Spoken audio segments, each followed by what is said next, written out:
အပေါ်ရက်ကဆီယာမတစ်စ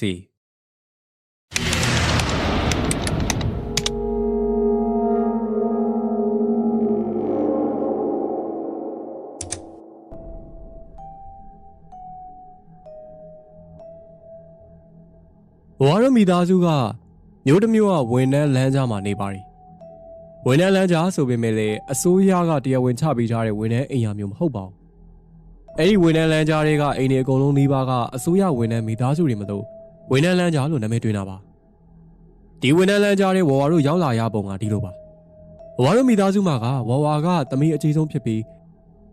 မိသားစုဝင်တွေကတော့အဖေအမေအလက်မအငယ်မနဲ့ဝါစုစုပေါင်း9ယောက်ရှိပါတယ်အဖေရောမေရောကအစိုးရဝန်ထမ်းတွေပါလာကစားမိသားစုမလို့အနေထားကတိတ်ချောင်လေလှတယ်ထေတော့မပါပါဘူးအိမ်မိုင်နဲ့တော့မှမနေနိုင်သေးလို့အိမ်ငှားပြီးတော့နေကြပါတယ်ဒီဝင်းကြားလေးကိုမရောက်ခင်မှာအရင်တော့ငှားနေခဲ့တဲ့အိမ်ကအဆင်ပြေပေမဲ့ပဝင်းညင်ကြတော့တိတ်ပြီးတော့မတန့်ပါဘူးတရက်ကျတော့အဖေကနေယုံကနေပြီးတော့လက်လက်ရာလူနေရာတခုမှာတနေ့နီးပါးလူစားဝင်ထားပေးဖို့တာဝန်ကျလာပါတယ်အဖေနေသွားပြီဆိုတာနဲ့အိမ်မာကလည်းယောက်ျားသားမရှိတော့ဘူးဆိုတော့အဖေကဝါတို့သားမီးတွေကိုဒီပတ်ဝန်းကျင်ထဲမှာထားခဲ့ဖို့ကလည်းစိတ်ကမချဘူးဒါနဲ့ပဲအဖေအတီးတယောက်ရဲ့အဆက်ဆက်နဲ့ဒီဝင်းကြားထဲမှာအိမ်ကနေပြသွားတာပါအိမ်တော်မှတလုံးလုံးမငားနိုင်လို့အောက်ထက်တစ်ထပ်ပဲငားထားရတာပေါ့အိမ်ကတော့အတော်လေးကိုကြီးပါတယ်ရှေးခေတ်တထေးစောက်လေးရှိကြတဲ့ပုံစံမျိုးပါနည်းနည်းတော့ဟောင်းနေပေမဲ့လည်းအုတ်တူတစ်သားပရင်းမောက်ကြီးကြီးထထကြီးတွေနဲ့လှေကောက်လည်းအိမ်မေးဘက်အပြင်မှာထုတ်ထားပြီးတော့နှစ်စစ်ချိုးပြီးတော့ပတ်ထားတယ်ခြံဝင်းကလည်းအတော်မှကျဲတဲ့အထင်မှာပါတယ်အိမ်ကိုခြံလေတက်မှာစောက်ထားပြီးဘေးဘက်ဒီမှာဆိုရင်ခြံတုံးကခရီးပင်ကြီးကလွဲလို့တခြားအပင်ကြီးကြီးမမရေလို့လည်းမရှိဘူးအိမ်ချင်းရင်မလန်းမကန်းမှာတော့အရင်ကခြံဆောင်နေခဲ့တဲ့လေးချောင်းတော့ကုပစ်တဲလေးတော့ရှိတယ်အစတစ်ခြံလုံးမှာဝါတို့မိသားစုပဲရှိတော့အတော်လေးလွတ်လပ်တယ်ပြီးတော့ကြကြဝိုးနေရအောင်လေပျော်လေးပျော်တာပေါ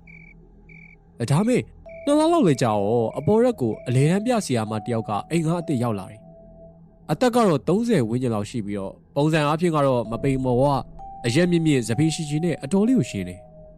လူပုံစံရင်တော့အကျင့်ကြောင့်နည်းနည်းလေးသဘောစပေါက်နိုင်တယ်လို့ပြောရလိမ့်မယ်ဝတ်ထားတဲ့လက်ဝတ်လက်စားရည်နဲ့နေပုံထိုင်ပုံကြည့်ရတဲ့လောက်ကတော့ပတ်စံလည်းရှိတဲ့ပုံတော့ပေါ်ရီစကားပြောတာညညိုးတိအောင်တော့ရှိပေမဲ့တိတ်ပြီးတော့စစ်ဆိုင်ကောင်းနေထဲတော့မပါဘူးအတိအကျတော့မသိပေမဲ့ဘေးဘက်ဝင်းကျင်ကလူတွေပြောတာကတော့အဲ့ဆရာမသူ့ရဲ့ညီမတွေနဲ့အဆင်မပြေလို့ဒီမှာတယောက်တည်းအိမ်ကားလာနေရလို့ပြောကြတာပဲဆရာမရောက်လာကလေးကဝါတို့ညီမတွေနေရထိုင်ရတာမလွတ်လပ်တော့10တန်းပြီးကစားဝါရင်9တန်းကျောင်းသူအလက်မရင်4တန်းကျောင်းသူအငယ်မရေကဆရာမမျက်စိထဲမှာတပည့်လိုမြင်နေတဲ့အရွယ်ကြီးဆိုတော့ဆရာလှုပ်ချင်စရာအနေထားကွက်တိဖြစ်နေတာပေါ့အရင်ကဆိုရင်ညနေပိုင်းကျောင်းကပြန်လာရင်ခြံထဲမှာလက်လက်ထအောင်စော့တက်တဲ့အလက်မတဲ့ငယ်မအခုကြတော့မစော့ရတော့ဘူးလေဟိုကကိုယ်တိုင်ကလည်းကလေးစိတ်ကမကုန်သေးတော့ကလေးနဲ့ရောပြီးတော့စော့နေတော့မှာပဲဆရာမကကြတော့ကျောင်းကပြန်လာနေသူ့ရဲ့တပည့်တွေကိုခေါ်လာပြီးအဲ့ကွက်ပစ်တဲထဲမှာပဲကျူရှင်ပြပါသေးတယ်အဲ့လိုပြတဲ့ခါကျရင်လည်းအလက်မတို့စော့ရင်အတန်ကြဲမကြဲအတန်ဆူလို့ဆိုပြီးတော့ကျောင်းသားတွေအောင်ပြတ်မယ်ဆိုပြီးတော့လာပြီးတော့ပြောတတ်တယ်အဲ့ဒါကြီးမကသေးပါဘူးကျုံရင်ကျုံတယ်လို့လက်တို့လက်တောင်းခိုင်းတတ်တဲ့အပြေကိုမှထက်ကနေရှိရင်လေဟိုဟာတော့မလုံးနဲ့ဒီဟာတော့မလုံးနဲ့ဆိုပြီးတော့ဩဇာလေလာပြီးတော့ပေးတတ်သေးတယ်ဘလောက်တောင်အထိလဲဆိုရင်ညဘက်9နာရီဝန်းကျင်လောက်ဝါတို့တွေညသာစားကြရင်ကိုသားမိချင်းစကားပြောကြရည်ကြတာမျိုးကိုတော့မှအတန်ဆူလို့အိမ်မရလို့ပါဆိုပြီးတော့အောက်ထက်ကိုစေးပြီးတော့လာပြောပြန်တယ်တီဗီဖွင့်နေအတန်ကြဲမဟုတ်ဘဲနဲ့တော်ရုံလောက်ဖွင့်တော့မှကျမအကျမ်းမြင့်မို့အိတ်တော့ကျန်းနဲ့နားနဲ့ကတ်နေရမလို့အတန်ဒီအတိုင်းသားကြားနေရပြီးအိမ်မရလို့ဆိုပြီးတော့လာပြီးတော့ပြောတတ်တယ်တခုရှိတာကဆီယာမစကားပြောပုံတခုကခြူတော့ဩဇာပေးတဲ့ပုံကတိတ်တော့မသိတာဘူးပြီးတော့အမေကလည်းငကိုကလေးကအနေအေးတော့ပြဿနာလည်းမဖြစ်ချင်တာနဲ့ပဲဆီယာမလာပြောသမျှကိုကောင်းကောင်းမွန်မွန်ပဲတုံ့ပြန်ပါတယ်ဘဝတို့ကတော့ညာဘက်တကားခောက်တန်ကြားရင်ကိုပဲဒီဆီယာမဘာလာပြီးတော့ရစ်ပြန်ပြီးလည်းမသိဘူးဆိုပြီးတော့စိတ်တွေကတော့ပြက်လာပြီအဲ့လိုဆိုတော့နေရထိုင်ရတာကလည်းမလွတ်လပ်တော့သလိုပဲပြောဖို့လည်းမကောင်းတော့ဘူးတခါကျတော့ကျောင်းမရက်ရှိမှာဆီယာမကသူတို့ဆီယာမတွေကြီးပဲတက်ရတဲ့တင်တန်းတစ်ခုကိုတွားပြီးတော့တက်ရပါလေရောဘာပြောကောင်းလဲညီမတို့တော့စလုံးကတော့ပြောကြတာပေါ့လေတိတ်ပြီးတော့မကြပါဘူးစိတ်မကောင်းစရာတဲ့တစ်ခုကြားလိုက်ရပါပြီဆီယာမအဲ့တင်တန်းကိုတွားရလမ်းမှာအစီရတစ်ခုဖြစ်ပြီးတော့ဆုံးသွားပြီတဲ့တင်းတင်းချာချာကကနနာတော့မသိရပါမယ်ကားရှိန်များပြီး break အုပ်တဲ့အချိန်မှာအနောက်ကအဖုံးကပွင့်ပြီးတော့အနောက်ဖျားမှာထိုင်နေတဲ့သူတွေအကုန်လုံးပြုတ်ကြကုန်နေတဲ့အဲ့လိုပြုတ်ကြတဲ့အချိန်နောက်ကဝင်ကျိမ့်မိတာလို့သတင်းကြရတယ်တချို့သူတွေကတော့အသက်မသေးပဲအပြင်းထန်ဒဏ်ရာရပြီးဆီယာမကတော့ပွဲချင်းပြီးတော့ဆုံးသွားတယ် အလောင်းကလည်းတော်တော်လေးကိုပုံပြတ်သွားလို့ဒီကိုတော့မှပြန်မတင်နိုင်တော့ဘဲနဲ့မိသားစုတွေကပဲအဲ့ဒီကိုလိုက်ပြီးတော့တကြိုဖို့ကိစ္စစီစဉ်ရမှာလို့လည်းပြောကြတယ်။ကြာချင်းတော့ယုံတော့မယုံနိုင်ဘူး။ဆီယာမတင်တန်းသွားမဲ့မနဲ့အိမ်ကနေထွက်သွားတဲ့ပုံစံကိုတော့မှမျက်စီထဲမြင်အောင်မိနေတော့ကိုနဲ့အစည်းမကတ်တာတော့မကတ်ပင်ပဲလေအဲ့လိုကြီးဖြစ်သွားတယ်ဆိုတော့စိတ်ထဲလည်းဘလို့မှန်းကိုမသိဘူး။ဆီယာမရဲ့မိသားစုတွေကအပေါ်ရက်မှာဆီယာမကြံခဲ့တဲ့ပစ္စည်းတွေကိုလာတယ်ကြရင်းနဲ့ငိုကြရမြင်တော့လေရှင်ထဲမှာတော့တကယ်တော့မကောင်းပါဘူးပစ္စည်းကမြများဆဆတော့မဟုတ်ပါဘူးတစ်တာနှလုံးရဲ့ကြောင်ရင်တစ်လုံးရဲ့နဲ့ခြံအောင်တို့အိယာကိန်းတို့ဘာညာလောက်ပါပဲပြီးတော့စိတ်မကောင်းဖြစ်တာရဲ့တစ်ဖက်မှာလေကြောက်တာလည်းကပ်ပြီးတော့ပါလာတယ်လူကြီးတွေပြောတဲ့အစိမ့်သေးဆိုတာကတော်တော်နဲ့ကျွတ်မှာမဟုတ်ဘူး6အောင်မှာဆိုရဲစကားမျိုးကနားထဲမှာစွဲနေတာအငယ်နှစ်ယောက်ကတော့ကြောက်မကြောက်မသိပေမဲ့ဝဝကတော့ကို့အတွင်းနဲ့ကိုတော်တော်လေးကိုကြောက်နေပြီအိမ်မှာနေလေနေကင်းဆိုရင်ဝဝတယောက်တည်းခြံခဲ့တာဆိုတော့ပို့ပြီးတော့ကြောက်တာပေါ့ဆရာမတကယ်လည်းပဲမကြွရှာပါဘူးတိတိတသားကိုခြောက်တာဘဝတို့သားမိတွေမှာပထမဆုံးတရေ6ခန့်ထိရတာကတော့အမေပဲအဲ့နေ့ကညနေပိုင်းရုံးကအပြန်ဈေးကိုခဏဝင်သေးတော့6နာရီကျော်လောက်မှအမေကအိမ်ကိုပြန်ရောက်တယ်တကားဖွင့်ပြီးရှောက်ဝင်လာရင်အိမ်နောက်ရောက်တော့အမေရဲ့မြင်ကွင်းထဲကိုဝင်လာတာကလှေကားနေပြီးတော့မိန်းမတယောက်ကအပေါ်ထဲကိုတက်ပြီးတော့သွားနေတာအဖြူစိမ့်ဝတ်ထားပြီးတော့သပင်ကလည်းတင်မအဆက်မှာဝဲဖြားနေတာကျိန်ချင်းတော့လက်ကကင်ထားပြီးလှေကားပေါ်တစ်ထစ်ချင်းဖြည်းဖြည်းညင်ညင်တက်နေတာခန္ဓာကိုယ်ပုံမှန်အနေထားရရောကင်ထားတဲ့ချင်းရဲ့ပုံစံအရရောဆုံးသွားတဲ့ဆရာမလို့ကောက်ချက်ချနိုင်မိမယ်လေအမေကတော့တရေပါညာမတွေးမိပဲနဲ့အင်္ဂါအစ်စ်များရောက်လာတာလားဆိုပြီးတော့တွေးမိလိုက်တာဒါမဲ့လေဘာရတော့မသိမယောင်မလင်နဲ့ရက်ကြည့်နေတာအဲ့ဒီခုနအဖြူစိမ့်ဝင်မိန်းမကလေကားထိတ်ဆုံးအခန်းတကားရှိကိုလည်းရောက်ကုန်လေလိမ်ပြီးတော့အမေကိုလှည့်ကြည့်လာတယ်အဲ့ဒီမျက်နှာကိုမြင်တော့မှပဲအမေရင်ထဲမှာလည်းဒင်းကနေကိုဖြစ်သွားတော့တာဆီယာမအစ်စ်ရှင်ဆီယာမအစ်စ်ဒီတော့မှတရေ6တာမှန်တိသွားပြီးတော့အမေလည်းတော်တော်လေးကိုလန့်သွားတယ်လန့်ဆိုအမေကလည်းဆီယာမတရေနဲ့မျက်လုံးချင်းစုံမိနေပြီလေဆီယာမကအရင်လိုမရင်မပြုံးနဲ့ပဲဘာလဲဆိုတဲ့ပုံစံနဲ့မင်းကိုဆက်ပြတယ်အမေကလည်းရောင်ရမ်းပြီးတော့ဘာမှမဟုတ်ဘူးဆိုတဲ့သဘောနဲ့ခေါင်းရမ်းပြတော့မှပဲဆီယာမအခန်းထဲကိုဝင်သွားသလိုပုံစံမျိုးနဲ့မျက်စိအရှိမာတွေပျောက်သွားတယ်ဒီတော့မှအမေလည်းပဲဖျားစာရွတ်ဖီဖက်ဘာညာလုပ်ရင်းနဲ့အိမ်ထဲကိုအမြန်ဝင်လာခဲ့တာအဲ့နောက်ပိုင်းညဘက်တွေဆိုရင်လည်းအပေါ်ရက်ကနေပြီးတော့ခြေတန်းတွေဘာတွေကြားရတာမျိုးကတော့ညာတိုင်းဒီပါပါပဲတခါလေဆိုရင်လူကြီးတစ်ချေရောက်မှအပြင်ဘက်ခြေရင်းကနေပြီးတော့တင်းလုံးနေတယ်လို့မျိုးအတန်မျိုးတွေကိုလည်းကြားရတယ်ဘဝဆိုရင်အဲ့လေကားနဲ့နီးရဲ့ပရင်းမောက်ကိုနီးနီးညံ့ညံ့ကြောက်လို့ဖွင့်တော့မထားရဘူးကျန်တဲ့အငယ်နှစ်ယောက်ကြောက်မှဆိုလို့ဘဝနဲ့အမေကမသိတာအောင်တော့ဖုံးပြီးပေးရတာပေါ့ဒါမဲ့လည်းမရပါဘူးတိတတာ6လက်နေတာဆိုတော့ညီမလေးကလည်းတဖြည်းဖြည်းရိပ်မိလာကြပါပြီတခါတော့ကဆိုရင်တိတိတတာထက်ကြုံရတာကညမကြီးလားကထုတ်ရမလို့တားမိတွေငါးကင်စားကြရင်းနဲ့ရီကြမောကြပြောကြနေပေါ့အဲ့လိုနဲ့9နာရီကျော်လောက်ကြတော့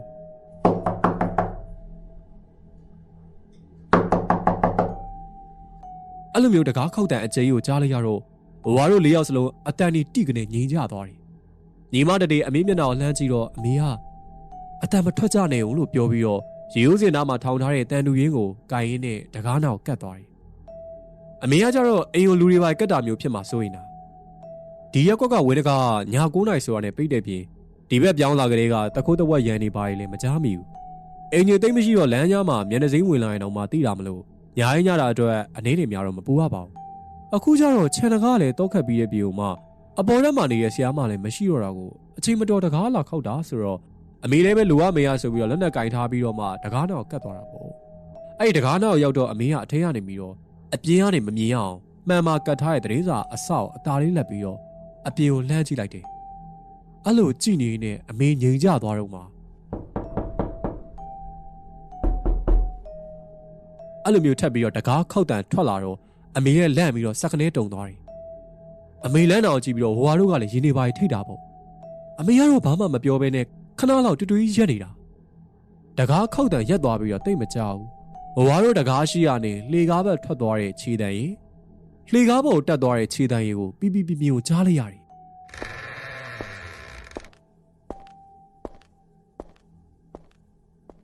ပြီးတော့အပေါ်မှာဒေါသတကြီးလမ်းလျှောက်နေသလိုတဒုံလုံးခြေတံလည်းကြားလိုက်ရတယ်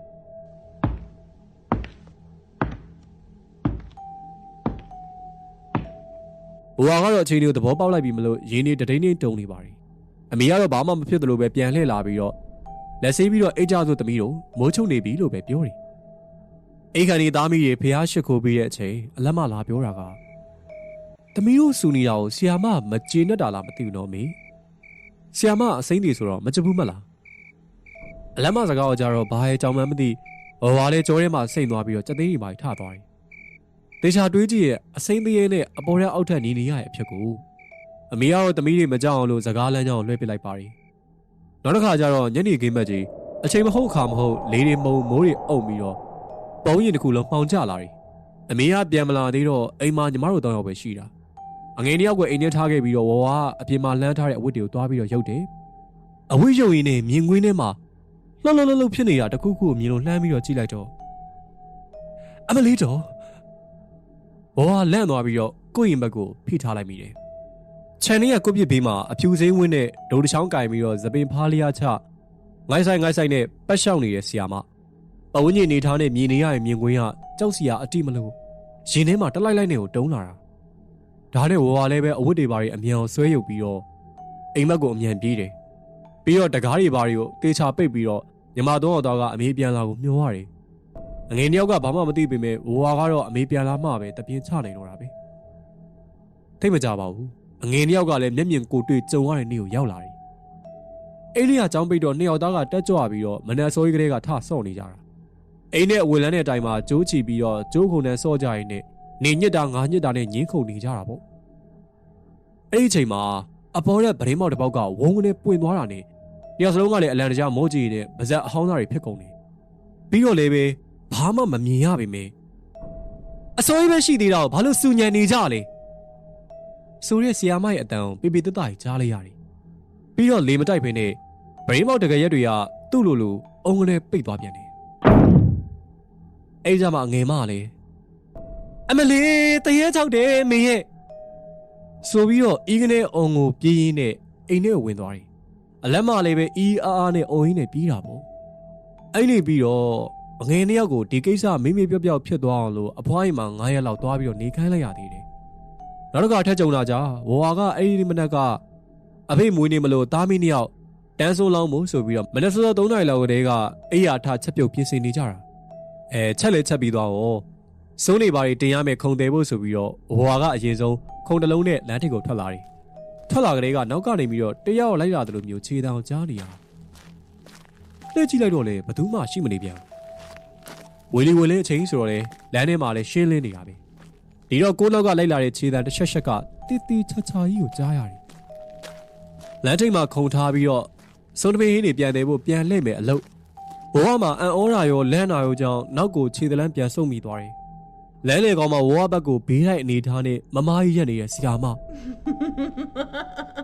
လူကဘေးလိုက်ဆိုပေမဲ့ခေါင်းကတော့ဝဝရှိတဲ့ဘက်ကိုလှည့်ထားပြီးတော့လှမ်းကြည့်နေတယ်လို့ပုံစံစက္ကန့်အတော်ကြာငင်းရက်ကြည့်နေပြီးတော့မှပဲလမ်းမီးဘက်ကိုတရွေ့လျှောက်သွားပြီးတော့တစ်ပင်နဲ့ကွယ်သွားတော့ဝဝမြင်ကွင်းထဲကနေပြီးတော့ပျောက်သွားတယ်ဝဝလည်းစောစောစီးတရေကိုမြင်လိုက်ရတော့ရင်တွေတလက်လက်ဖြစ်ပြီးတော့အိမ်ဘက်ကိုပြန်သွားဖို့ချီတုံချတုံဖြစ်နေရပေါ့ဒီမှာတယောက်တည်းရက်နေရမှာကိုလည်းကြောက်အမေတယောက်တည်းမနိုင်မနှင်းဖြစ်နေမှာကိုလည်းဆိုတော့အားမွေးပြီးတော့အိမ်ဘက်ကိုပြန်ပြီးတော့ပြေးလိုက်တယ်ပြင်းနဲ့တစ်ပင်နောက်ရောက်တော့စိတ်ကတစ်ပင်အနောက်မှာများရှိနေမလားဆိုပြီးတော့မနေတိုင်းမထိုင်နိုင်နဲ့လမ်းပြီးတော့ကြည့်လိုက်တော့အဲ့လိုမျိုးလန့်သွားလို့ဗဇက်ကနေပြီးတော့ဘလို့အတန်ကြီးတော့မှထွက်သွားမှမသိလိုက်ဘူးတစ်ပင်အနောက်ကနေပြီးတော့ခေါင်းကြီးရဲ့ကိုတချမ်းရဲ့ပဲပေါ်ပြီးတော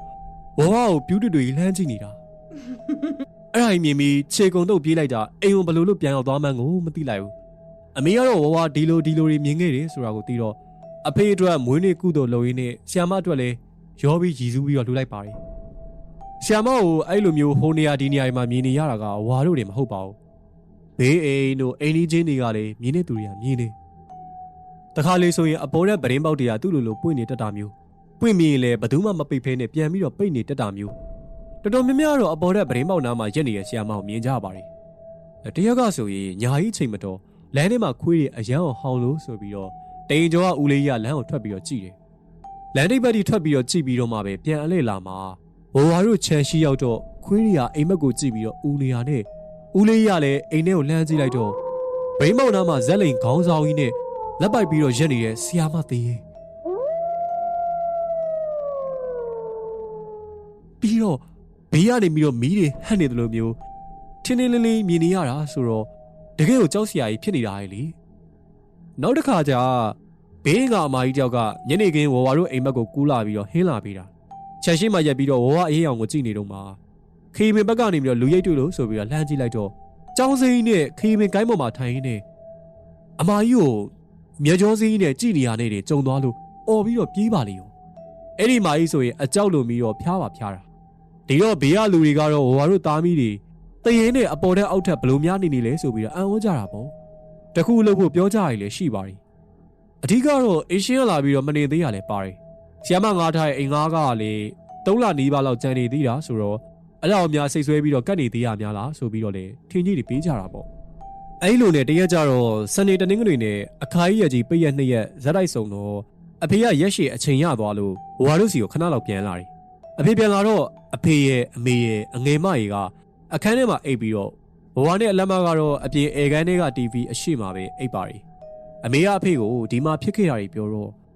အဖေကလည်းအမေကိုစာချုပ်လားစီအိမ်ပြောင်းကျင်လားဆိုပြီးတော့မေးတယ်အမေကလည်းဒီမှာတရေကိစ္စလွှဲရင်ဘဝကိုနေလေနေခင်စိတ်ချလက်ချထားခဲ့လို့ရတာရောအိမ်ငါးကအစာတက်တာရာရောကြောင်းမလို့မပြောင်းချင်ဘူးအဲ့ဒါနဲ့ပဲအဖေကအမေကို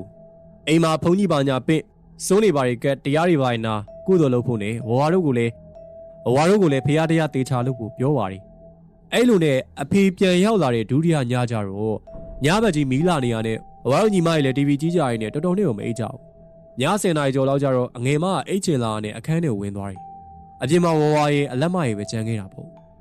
အဲ့လိုနဲ့တော်တော်လေးကြာတော့အလက်မကလည်းကျွန်တော်နဲ့ကိုဝင်အိတ်တယ်ဝါကတော့ TV ကြည့်ရင်အားနေရနဲ့ရှော့ထားတဲ့အဖေအင်ကြီးတွေကို TV ကြည့်ရင်မီးဘူးတိုက်ပေးဖို့တက်ပြင်လိုက်တယ်မီးဘူးတိုက်နေရင်အပူဟတ်လို့အိုက်လာနဲ့ TV ဘေးကပရင်းမောက်ကိုနည်းနည်းလေးဟပြီးတော့ဖွင့်ထားလိုက်တာမီးဘူးတိုက်ပြီးတဲ့အထိမအိတ်ချင်သေးရနဲ့ချင်းကိုက်တက်တောင်လို့ကျွန်တော်နေရနေပြီးတော့လှဲရင်းနဲ့ TV ကြည့်နေအိပ်ပျော်သွားတယ်အမှ TV လည်းမပိတ်လိုက်ရသလိုပရင်းမောက်ကလည်းမပိတ်လိုက်ရဘဲနဲ့အိပ်ပျော်သွားတာပေါ့ဟိုကတော်တော်ကြာထိအိပ်ပျော်သွားပြီးတော့မှပဲဘေးမှာတဒုံနဲ့အတန်ကြားလို့မျက်လုံးကိုဖွင့်ကြည့်လိုက်တော့ဟေးအမလီကျွန်တော်ရဲ့ဘေးမှာကုန်းကွက်ကြီးရက်နေနေအဖြူစိမ်းနဲ့ဖနှောက်ပေါက်နေတဲ့ဆီယာမပုံစံလည်းတော်တော်ဒေါသထွက်နေတယ်လို့ဒေါ်ကြီးမော်ကြီးနဲ့ညနာတစ်ပြေလုံးကလည်းသွေးတွေပေပွားနေတယ်လို့ရဲနေပြီးတော့တကူလုံးကလည်းသွေးတွေကိုပေပွားနေရပြီဘဝမျက်လုံးပြူးပြီးတော့လန်နိုးလာမြင်သွားတော့ဆီယာမဖြတ်ကနေငုတ်တုတ်ဆောင်းကြောက်ထိုင်လိုက်ပြီးတော့ဘဝကိုလက်ညှိုးငေါငေါထိုးရင်းနဲ့ဒီအချိန် TV မဖွင့်ဖို့အတွက်နင်တို့ငါပြောထားရလေဒီမှာစောင်းနှမ်းကြီးလို့ငါအိတ်လို့မရဘူးဟဲ့အဲ့လိုပြောပြီးတော့တောက်တစ်ခေါက်လို့ရင်းနဲ့အခုထပိတ်ဆန်းလို့ပြောတယ်ဟဲ့အခုထပိတ်ဆန်းအဲ့ဒီမှာဟိုကလည်းကြောက်လက်နဲ့ခေါင်းတစ်ဆက်ညှိပြလိုက်မိတယ်အဲ့လိုမှအဲ့ဆီယာမကဖနှောင်းပေါက်ပြီးတော့မြင်ကွင်းလေးကနေပြီးတော့ဆီယာမတည်ရပျောက်သွားတော့ဘဝမှာအကြောက်အလန့်နဲ့ TV ကိုထပြီးတော့ပိတ်လိုက်တယ်ပြီးမှပဲကိုမြင်လိုက်ရတာကြီးကိုတစိမ့်မိတွေးပြီးတော့ကြောက်လာတဲ့ပြီးငိုတော့တာပဲဘဝလည်းကိုယ်တန်ကိုမထိန်နိုင်မင်းနဲ့တအားငိုပြီးတော့အဖေကိုလည်းနိုးလာကြတယ်ဘာဖြစ်တာလဲလို့ပြီးတော့ဝဝလည်းပြောပြလိုက်တယ်အမပြောရင်ငိုနေတဲ့ဝဝကိုကြည့်ရင်အငယ်နှစ်ယောက်ကလည်းလိုက်ပြီးတော့ငိုကြတယ်အဖေတို့ကလည်းသမီးကိုချော့တာပေါ့အဲ့ဒီမှာငိုတန်တွေချော့တန်တွေနဲ့စူညံနေသလိုဖြစ်လို့အပေါ်ရက်ကနေပြီးတော့တောင်းညံ့မြန်မာလေးရော